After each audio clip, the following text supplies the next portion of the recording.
कोई भी हथियार की, चाकू की, छुरी की, उसको लेकर मार्केट में जाने की जरूरत नहीं है।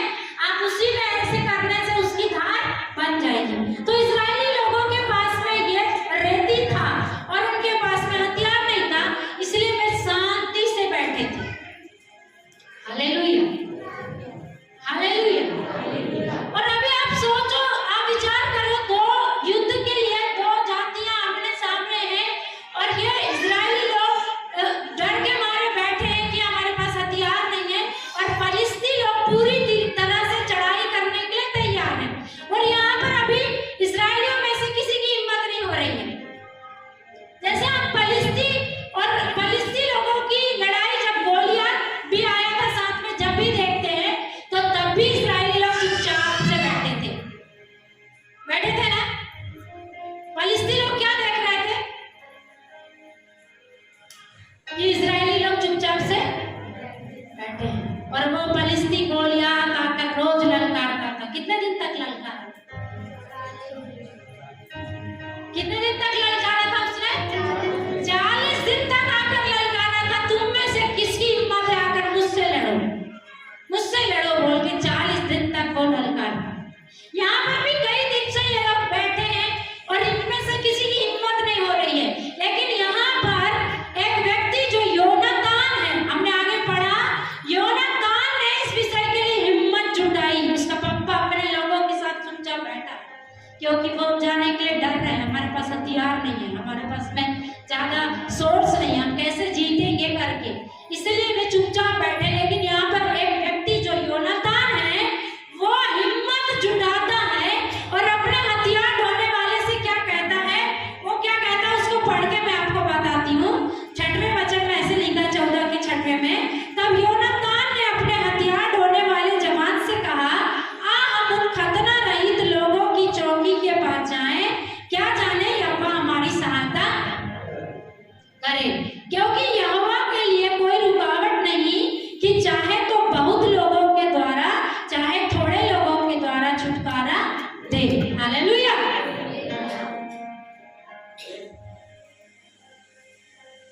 कुछ ना कुछ करना। हालेलुया।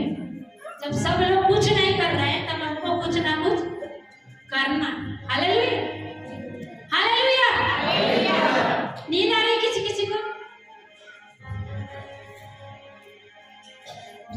जब कोई कुछ नहीं कर रहा, हमको कुछ ना कुछ करना है। उधर पर लिखा है उत्पत्ति में, इसहाक ने अकाल के दिनों में जोता बोया। सब लोग चुप बैठे थे, अकाल है, चुपचाप बैठो। कहाँ से पानी लाएंगे, कहाँ से खेती को सींचेंगे, और वो लोग मेहनत करने से फिर चुपचाप बैठ गए, वे लोग मेहनत नहीं की।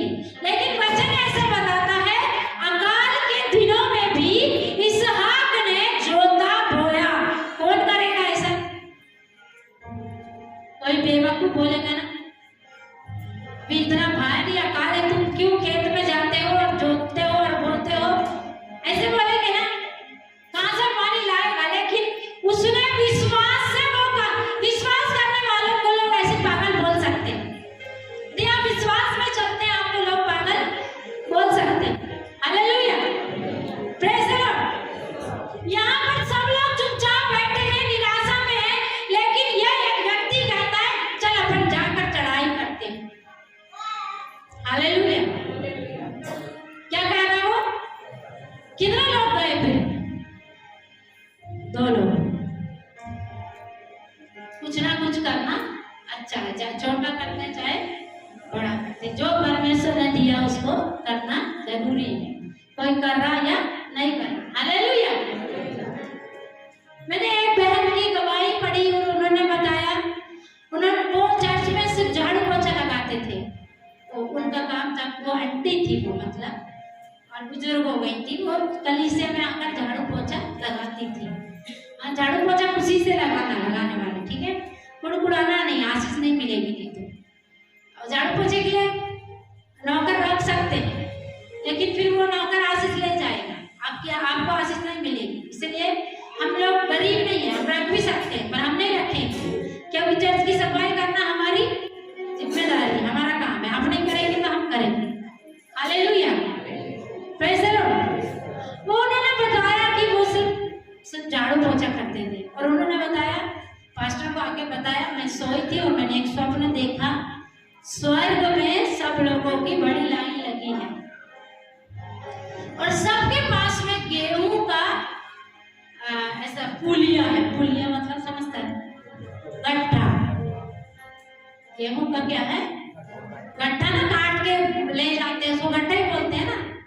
तो उन्होंने बताया सबके पास में क्या है? गेहूं का एक गट्ठा है।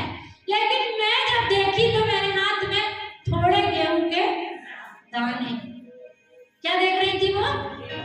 मैंने देखा कि मेरे हाथ में थोड़े ही गेहूं के दाने हैं और वो लाइन में सबसे पहले मेरा ही नंबर था।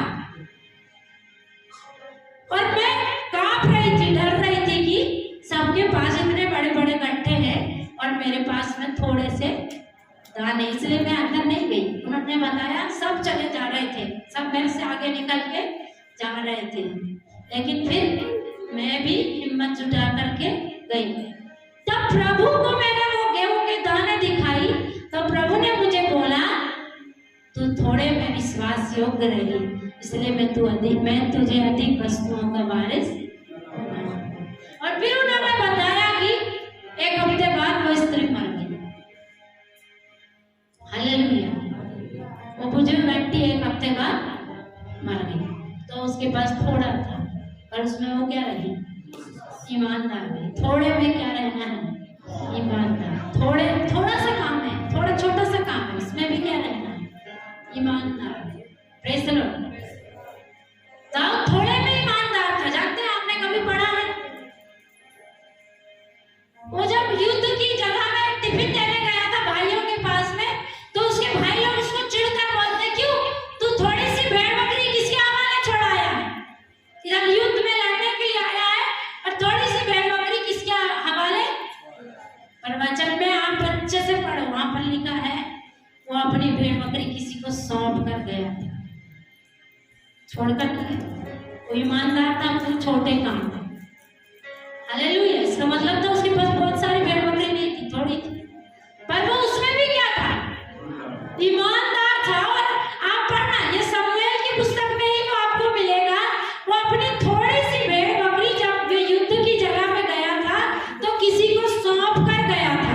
ये पहला समूएल और उसका 17 अध्याय और उसका 15 वचन में लिखा है। और दाऊद बैतलहम में अपने पिता की भेड़ बकरियां चराने को शाऊल के पास से आया जाया करता था। और फिर आगे लिखा है, वह फलिस्ती तो 40 दिन तक सवेरे और सांझ को निकट जाकर खड़ा हुआ करता था। इससे ने अपने पुत्र दाऊद से कहा, यहाँ एपा भर भुना हुआ अनाज और ये 10 रोटियां लेकर छावनी में अपने भाइयों के पास लौट जा और पनीर की ये 10 टिकियां उनके शस्त्रपति के लिए ले जा और अपने भाइयों को का कुशल देखकर उनकी कोई निशानी ले आना। शाऊल और तेरे भाई और समस्त इस्राएली पुरुष एला नामक तराई में फलिस्तियों से लड़ रहे थे। अतः दाऊद सवेरे उठ भेड़ बकरियों को किसी रखवाले के हाथ में छोड़कर, हालेलुया, क्या किया उसने? सुबह जल्दी उठ गया, उसको जाना था। उसके पापा ने बोले थे तुझे टिफिन लेकर के जाना, इसलिए जल्दी उठ गया और अपनी भेड़ बकरियों को किसी रखवाले के पास सौंप दिया। हालेलुया। तो हमें जो काम मिल गया थोड़ा सा, उसमें आपको क्या रहना चाहिए? ईमानदार रहना चाहिए। थोड़ा सा काम यदि आपको मिला है, ये भट्टी उठाने का, आप नहीं उठा पा रहे, आप किसी को जिम्मेदारी देना है। आप इधर आराधना करने वाले लोग हैं, अगर आप नहीं आ रहे हैं तो इन्फॉर्म करना है, वो आपका काम है। आपको जिम्मेदारी है कि आपको आराधना दी गई है, तो आपको उस काम में क्या रहना है? ईमानदार रहना है। आप नहीं कर पा रहे हैं तो भी बताना है, इन्फॉर्म करना है कि हम नहीं कर पा रहे हैं, वही उसको ईमानदारी बोलते हैं और परमेश्वर उसी से प्रसन्न होता है। हालेलुया। यहाँ पर योनातान भी एक छोटा काम सोच रहा है, वो कोई नहीं कर रहा, चलो अपन दोनों चलते हैं। वो एक वचन बोलता है, यहोवा के लिए कोई रुकावट नहीं है। बोलो, परमेश्वर के लिए कोई रुकावट नहीं है। क्या थोड़े में और क्या ज्यादा में? उसको तो थोड़े में भी कोई काम कर सकता है और ज्यादा में भी कोई काम कर सकता है। हालेलुया। और परमेश्वर का स्वभाव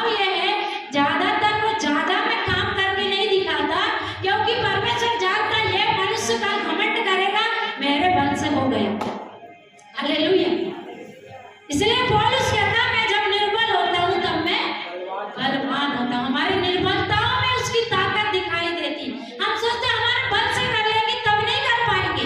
यहाँ पर लोगों को लग रहा था हथियार रहेंगे और लोग रहेंगे, बड़ी सेना रहेगी, तब जाकर हम फिलिस्तीयों को हराएंगे।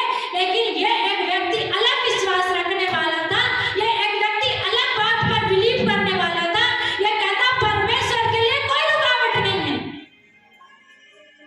आपके जितने भी काम है, आपके पास जितने भी समस्या है, आज आपको डिसाइड करना परमेश्वर के लिए उस काम को करने के लिए क्या रुकावट है।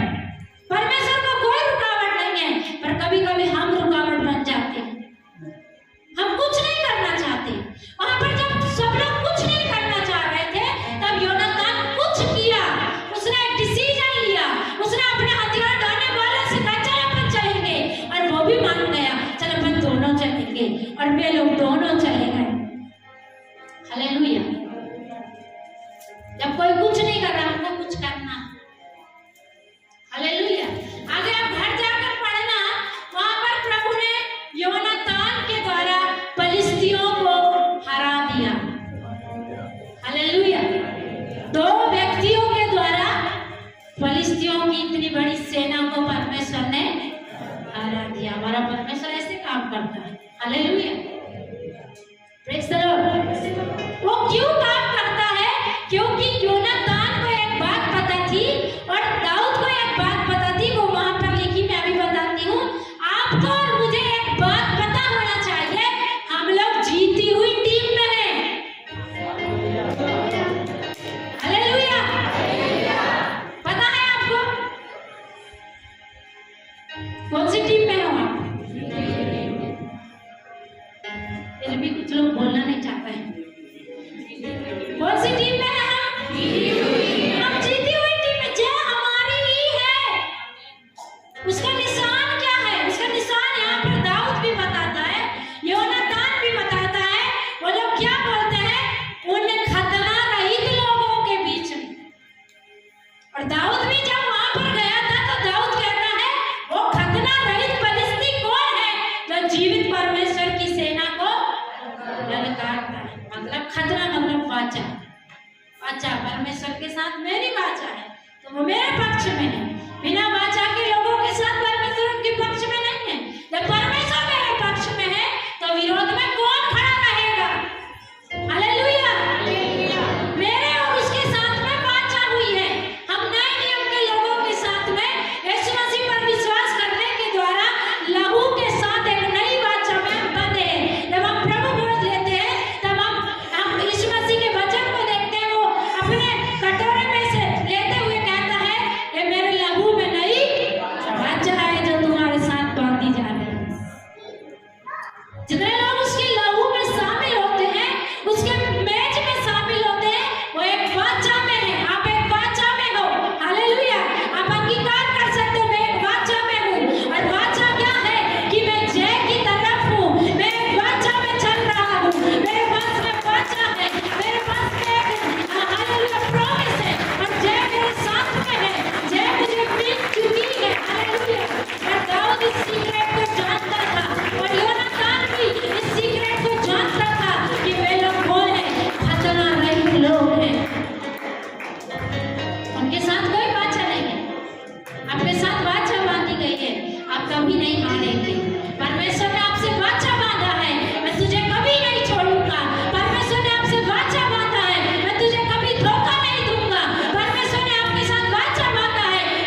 एक बात छोड़